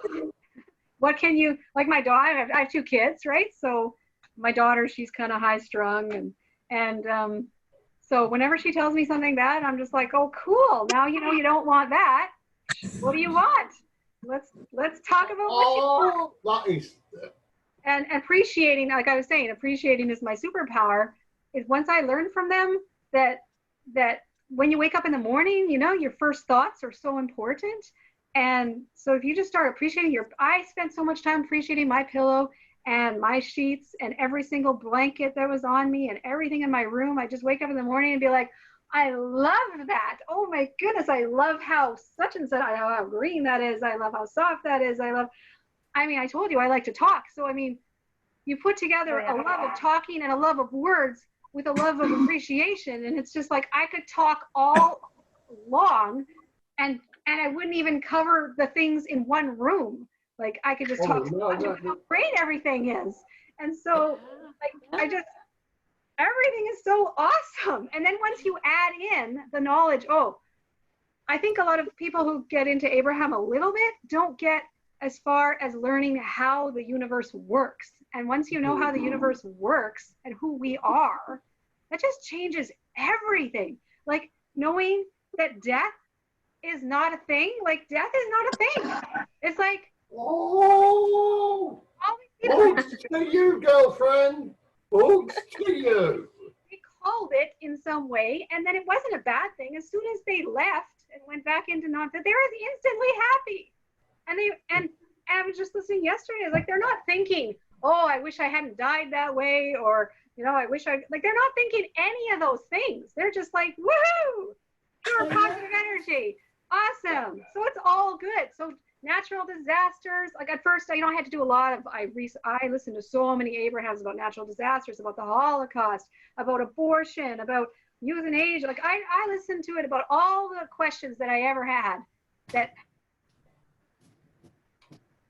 I was upset about, things that I was upset about, And I just listened and listened and listened. And so all of my worries about all those things are gone. I'm not worried about them at all. So like even this whole crisis, oh, so many people dying a day. Well, those are all people that wanted to rejoin or in some way they called upon, they wanted to rejoin non-physical and be pure positive energy again. And so yay for them. Like, so we don't have to grieve. We don't have to feel sad for, you know, all this. It just freed me so much. I feel like I have literally had panic attacks in my life about natural disasters. When they had the tsunami in Japan, I went crazy. Like I cried and cried and cried and obsessed. And now it's like something can happen. I'm just like, okay, well, look, all those people are now getting to be pure positive energy. Isn't that fabulous? You know, and all the cooperative, how is that how you say it? Components, cooperative components. You know, everything comes together just to make sure that everybody gets what they've been thinking about. So if you want something better, it's just think better thoughts. And once I learned how to think better thoughts, well, I had a breakthrough experience that helped me, because I told you I always had this kind of wall between my head and my heart, and I couldn't get through it. And I had this inner voice, the inner critic. I had the inner critic. It was always telling me bad things, and I had shame, a toxic shame, right? And I was like, how am I ever going to get somewhere if I can't break through this? And then one day I tried this writing exercise. You know, I had therapists up the yin yang telling me I needed to connect with my inner child, and all these different methods of trying that, you know, and I never got anywhere with any of them. And finally I had joined this app for chronic troubles called Curable, and they had talked about writing exercises. And so one day I tried this writing exercise that they said to do. And it was, you know, you take your pen and you set a timer for 20 minutes and you just write about something that bothers you, but you try not to think at all. You bypass your brain and just feel, and just write what you feel with nothing about going through your brain. And it doesn't have to even be written legibly, right? You just, and get it all out. First time I tried it, I didn't really take out my brain, so it didn't do anything. The second time I tried, I'm like, okay, take out the brain, throw it aside, just feel. So I wrote about my childhood because I felt so alone. I felt like my entire childhood, I basically felt like I was completely alone. I was scared every minute of every day, and just so scared and hurt and alone. And so I wrote about that, and I just wrote how I felt. And I couldn't even get a half a page, and I was crying, and which normally doesn't happen for me, right? So the tears were just coming, and I got through a page, and then I couldn't even write anymore because so many tears, I couldn't even see the page, right? I went to my bed, and I just cried and cried and cried, and I talked to my 7-year-old self and told her how sorry I was, like whatever, that I hadn't protected her, that I, whatever. And I was there for like 3 hours in my bed, crying, shaking uncontrollably. I couldn't stop. And every time I tried to stop crying, and I would kind of get a grip, and then I would have a thought and crying again. I was like, oh my goodness. So I cried and cried. I cried the tears of like decades until finally I felt I had been learning, because I'd been learning nervous system recovery, you know, how to get your nervous system back online, because that's one of the things that pretty much causes chronic fatigue, is that your nervous system goes out of whack because of all the stress and blah, blah, blah. So one of the lessons I had learned was follow your impulses. And so I know I'm interrupting again. Mark, I know you put this thing on for interrupting, but you know when I come through with words of wisdom, and especially with Karen as well. You know, I've been reading Karen Laurie's Chronic Pleasure. Big smile, Karen, and everything. Oh, thank you, girlfriend. Sometimes you get thoughts come through, and the best thing you can do when these thoughts come through is just put a tick on them and say irrelevant, and throw them into the ether. Yep. You know where I'm coming from, Karen? So I had that so in that moment when I was crying, and then I had an impulse, and I was like, you need to go and take a bath shower, which is not a thing, but so I couldn't even hardly walk. Like I got out of my bed and I almost had to crawl to the bathroom because it's like all my limbs just became spaghetti. And so I went and I ran a bath. So I even put a pillow in there. I put a pillow in there. I sat in the bath and had the shower at the same time. And I said thank you to every part of my body. That's what my impulse was, you know, go in there and feel all that water and say thank you to every part of your body for getting through to your life until this point. And so that's what I did. And after that whole experience, it went on for several hours. I have never felt any guilt since that moment, since that time. It's like every time I make a mistake now, if I drop something, I'm kind of a sloppy person, I drop things all the time, or I make mistakes, or I lock my keys, or I lose something, or whatever. Whenever something happens that I didn't intend to happen, and it's not a good thing, I laugh. And it's not even like I don't choose to laugh. It's like, I just laugh. It's hilarious. Everything that I do wrong is now hilarious. My inner critic was instantly gone. I have no negative thoughts whatsoever. I don't ever think anything bad about myself since that moment. And I just started to love myself. It was just like, I was like, I don't know, it broke something. And it was incredible. And so since that day, it's like, I love everything. I love everybody. I love every part of me. I think I'm amazing. I think I'm talented. I think I'm awesome, which before I would have told you that I'm the worst person on the planet. So it was like a miracle. It was a complete miracle. And so I just laugh at every mistake and I appreciate everything beyond measure. And my life hasn't changed. You know, objectively, I don't have an income. I live in a little apartment by myself. I don't have, well, I was starting to work just before this pandemic started. Got my health back enough that I just started working for 2 months and earning something, and then this started. But it's all good. And I'm living off my divorce settlement that I got last May. And every time I'm tempted, you know, the world tries to get you to worry about stuff like finances and see reality and all that. But I'm just like, I'm living off my divorce settlement. It'll run out, but I don't have to worry about that because it's something, everything will work out. Everything's always working out for me. Everything will work out great and it's all good. So Hey, if I was in the same continent as you, Ray, I'll probably just ask for a date just for fun. Oh my, ban me, but I just said that for fun.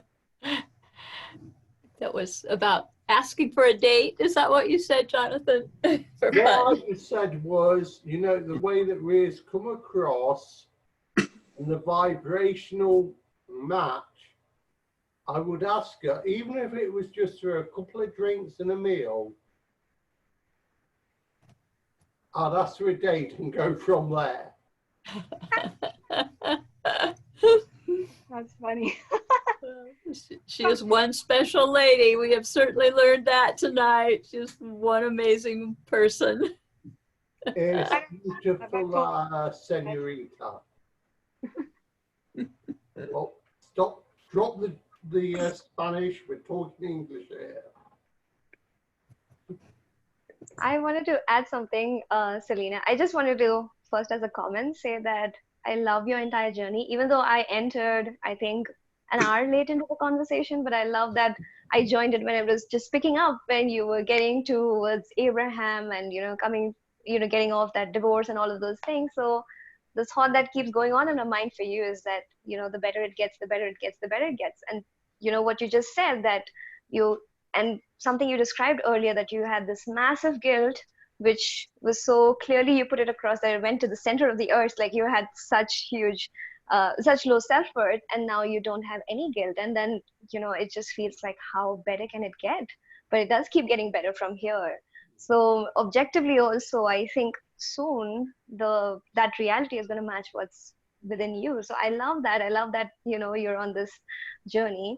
And since you mentioned that you love to speak and you love appreciation, and those two things put together produce amazing rampages of appreciation, I'm sure, I would love to ask you for a rampage of appreciation. for anything. It can be general, maybe just Abraham, maybe this group, maybe yourself, whatever just feels good, you know. I think we'll just join in vibrationally, whatever feels good and easy for you. So just a rampage of Okay. appreciation. A rampage of appreciation. Let's see how you start one of those. Yeah. Great.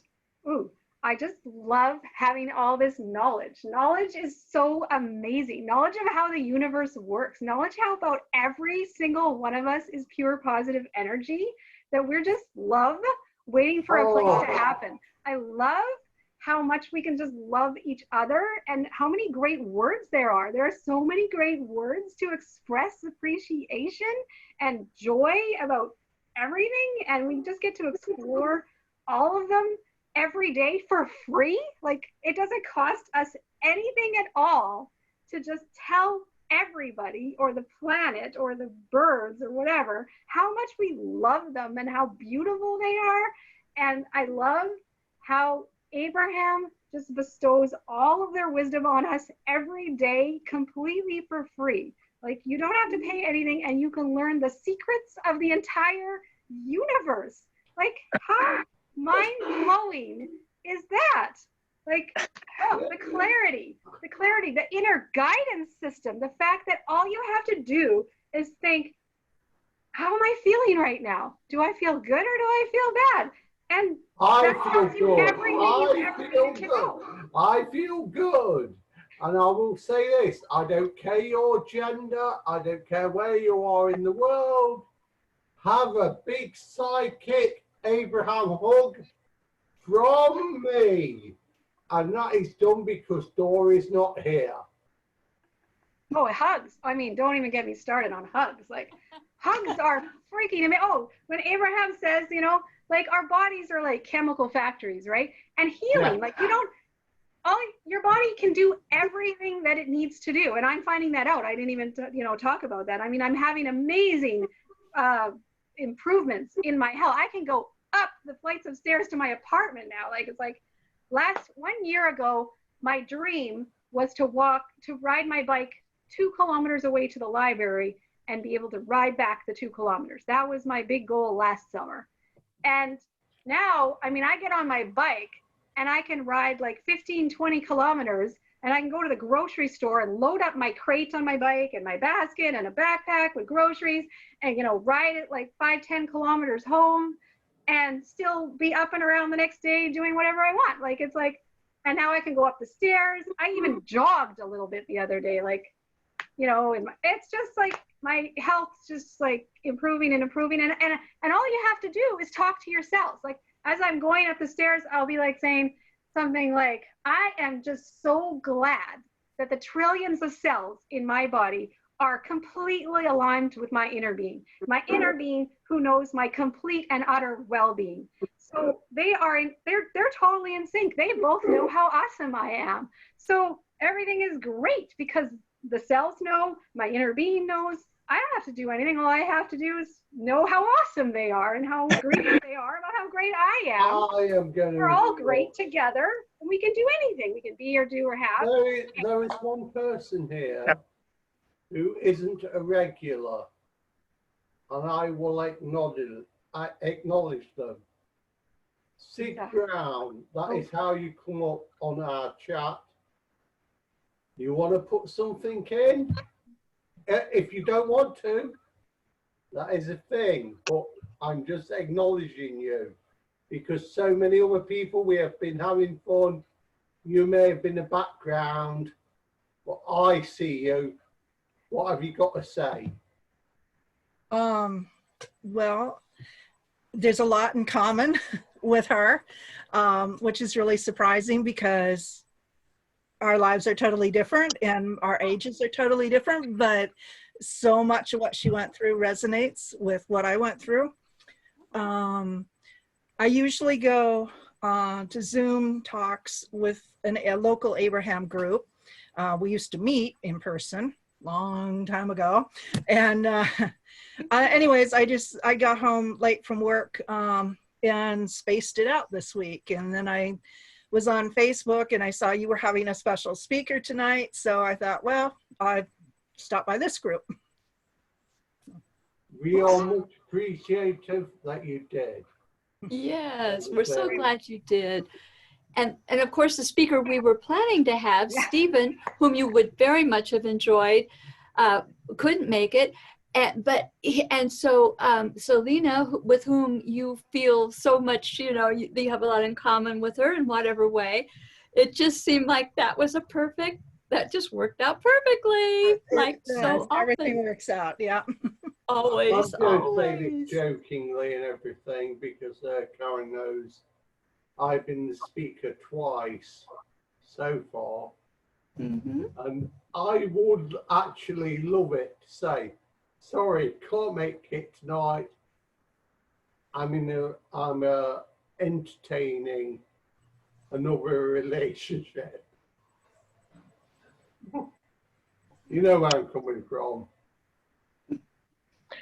Ramona, do you have anything to add or comment or question, ask? No, You're so, I've just really enjoyed it. Just really you're so enjoyed it. you're so expressive with your face and your appreciation. A lot of times when I started feeling like really appreciation of what Selina was saying, I would look over at your face and you just express such wonderful love and appreciation, and yeah, like what she's saying. So I do appreciate your part in making it more entertaining for me. Well, I'm glad to help. It's coming to the day. This is funny. I think that's fine. I would love to the day that it comes that anybody channeling in, that it becomes a chat between Oprah and Julius, even though they are one and the same.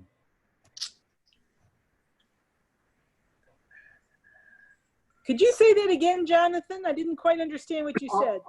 Oh, sorry. I will admit there is a bit of alcohol. I would actually absolutely adore and love it if me and they were in this, you know, this chat situation. Oprah and Julius were throwing back and forth. Okay. So Julius is Jonathan's inner being, and he channels Julius, and then so he was thinking of your Oprah, Ramona, and the two of them having a dialogue. Ramona. Yeah, sure. We should do that sometime. Oh, I'd love it. As Oprah is to you, Julius is to me. Got it now. Yeah, Abraham is to Esther. Yeah. Okay. We are complete. We are complete. All right, good. I just want to take this moment to appreciate Ramona and the videos that you put up of the recordings of Oprah, and I think especially with Gina and Oprah. I don't know how it came across. I think I'm friends with Gina, so it came across on my news feed, and I started watching the recordings of your sessions, and it's so beautiful to just go through it. Like, it's crazy the number of times I've had synchronicities the moment I'm listening to you guys talk, and it's just so good. I appreciate you creating those recordings. I appreciate Gina for sharing them. I appreciate the YouTube channel that you have, Ramona, with Oprah. And the reason actually I came across today's call also for Abraham Fund, because I also in my mind had Stephen, that I thought he would be coming up, because I was going through Gina's news feed, and I saw she had put up another video, and this time it was Stephen who was talking, and he had his wig on, it was looking beautiful, and then he said he's going to come and talk. I was like, oh, I can't miss it. I'm gonna wake up at 5 a.m. I don't care. I want to attend this. But then here I come and join, and then I find this beautiful connection with Selina, who's visited India. So, you know, always perfect timing. So I just wanted to appreciate Selina for today's call, but also Ramona and Oprah for all the recordings that you do, and how generous you are with sharing those on your YouTube channel and on your page. And also I appreciate Gina for sharing those things, such treasure chest of wisdom. So thank you so much for that. Thank you so much. Yeah, Gina is just awesome. I mean, I just love her, and she just shines everywhere she goes. There is no darkness when Gina's around. She's just Are you awesome. talking about Gina Mallison? Gina Yes. Mallison, Yeah. yeah. Okay. Mhm. Okay. Yeah. Yes. Yeah. She's Yes. really awesome. Thank you Very so much. very good friend of Stephen's, and Stephen Stephen. now adores Selina and adores Ramona and certainly adores you if he knows you, Sanjula. It's a love fest going on here. Yeah. Yeah, I reckon so. See, when a rampage may give to you. starts, Sorry, that- Mark. that I'm sorry rampage- to interrupt you, Mark. Mark, I'm going to step over you. I do apologise. Human side. What Ramona gives to so many people is a case of I could give to so many people, yet I hold myself back because they are not ready for the message. Mark, I'm shutting up. It's all to you. Okay, Selena, we have about 4 or 5 minutes left on the recording, and then we got to start the recording, and then you all can stay as long as you want, but need to start the recording in about 5 minutes.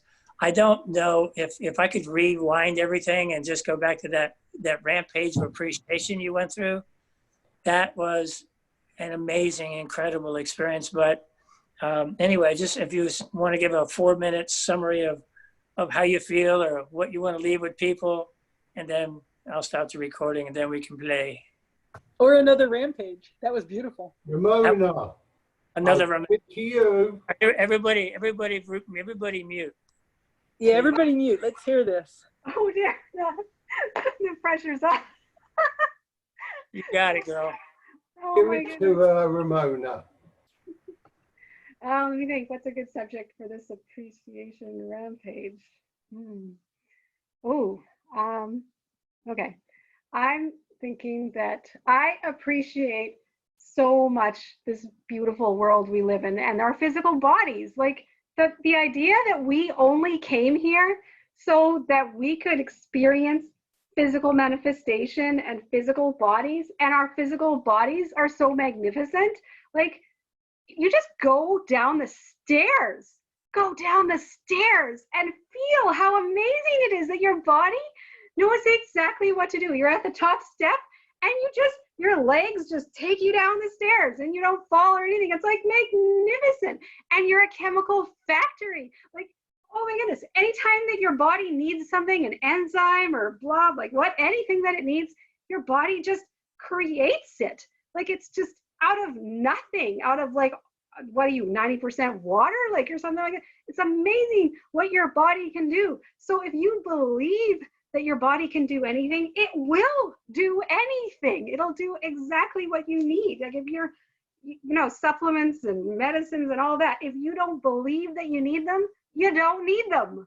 Like, how mind-blowing is that? You can just create whatever it is that your body needs in the moment. And if you need to ride a bicycle, your body will just do it for you. Like, if you believe that it will, it absolutely will. Like, imagine what is possible if we believed it was possible we could grow another limb, we could. Like, doesn't that make you just want to, like, believe something that previously seemed impossible and, like, just go for it? Like, the what if game is just so inspiring. Like, all these processes that they gave us, the sky literally is the limit.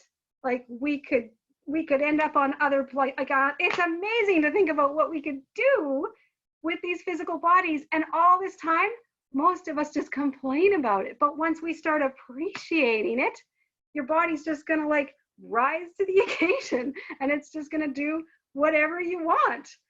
I just feel like my head is going to explode with the magnificence of the human body. Like, we're not just a chemical factory, but, like, all the things people can, grow back parts of their brain that get removed, or it's amazing what can happen. And then all the inspiration that comes with all the medical, like, advances and lasers and blah, blah, blah. Like, all you have to do is get in alignment. You get in alignment with your inner being, you agree that you're magnificent. How wonderful is that, just to begin with? But then you get flashes of insight once you're in that spot, and anything could happen. Like, I am excited to think about what I could invent. Who knows what magnificent thing that I could invent if I just stay in appreciation. Like, and you don't even, you don't even have to meditate all the time, because appreciation, okay, this is what I feel. I feel like appreciation is like, it's like meditation on speed or something is what it is. Like you just compound meditation by appreciating, and pretty soon it's like Charlie and the Chocolate Factory, you know, where when they float up to the ceiling, you know, with the bubbles and everything, like, or the glass elevator that shoots out the top of the building and goes up in the sky. Like, that's what that's what we are. We're the glass elevator shooting through the top of the ceiling of the building and just flying off into space. That's anybody into Abraham will blooming resonate. We would rather you be in a state of appreciation than meditation. I know I've interrupted, but I had to get that out. Okay, I'm gonna start the recording now, and don't anybody go anywhere, because I'm gonna figure out a way to have Karen figure out how to take a picture. But I will stop the record. And wait, just for a moment, everybody unmute for just a second and say thank you, Selina. Thank you, Selina. That was absolutely beautiful. I Thank you adore so your much. energy. You are beautiful and magnificent. Thank you. Let the universe know you are